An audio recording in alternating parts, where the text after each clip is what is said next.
এই রেসিপিটি রুটি, পরোটা, লুচির সাথেও দারুণ লাগবে খেতে। নমস্কার বন্ধুরা, কেমন আছেন সবাই? সোমা ব্লগে সবাইকে স্বাগতম জানাই। আজ বানাবো দই বেগুন পোস্ত। তাহলে চলুন, সঙ্গে থাকুন, ভিডিওটি দেখতে থাকুন। প্রথমে বেগুন যেভাবে লম্বা লম্বা করে কেটে নিয়েছি, আর সাথে লবণ আর হলুদও মাখিয়ে নিয়েছি। এবার কড়াইতে দিয়েছি সর্ষের তেল। তেলটা বেশ ভালো গরম হয়ে গেছে। এবার বেগুনগুলো সব ভেজে তুলে নেব।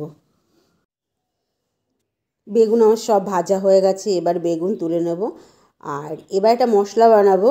দিয়েছি পোস্তটা বেশি দিয়েছি, কাঁচা লঙ্কা আর অর্ধেক টমেটো। এবার ওই তেলের মধ্যে দিয়ে দিলাম কালো জিরে দিয়ে দিয়েছি সেই মশলাটা বানিয়েছি, সেই মশলাটা দিলাম। এবার দিলাম লবণ, হলুদ আর দিচ্ছি শুকনো লঙ্কার গুঁড়ো। দিয়ে বেশ মশলাটাকে খুব ভালো করে কষিয়ে নিতে হবে, যতক্ষণ না তেল ছাড়ে একটু ওয়েট করতে হবে। তো মশলার সাইড থেকে সুন্দর তেল ছেড়ে দিয়েছে। এবার দিচ্ছি টক দই দিয়ে আবার ভালো করে কষিয়ে নেব।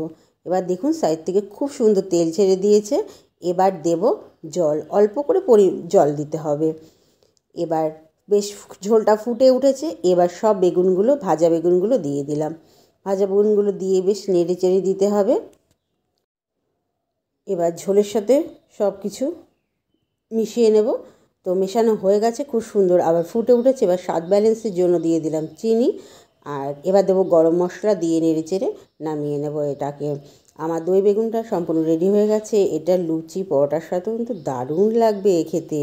খেয়ে দেখুন। আমার দই বেগুনটা সম্পূর্ণ রেডি হয়ে গেছে। আমি কেবল জাস্ট নামালাম। তো আমার রেসিপিটা যদি আপনাদের ভালো লাগে তাহলে আপনারা বাড়িতে ট্রাই করবেন, আর আমার কমেন্ট বক্সে এসে জানাবেন কীরকম হয়েছে।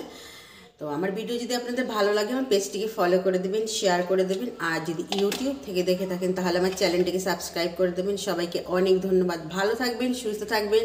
ফিরে আসবো নতুন করে ভিডিওর সাথে।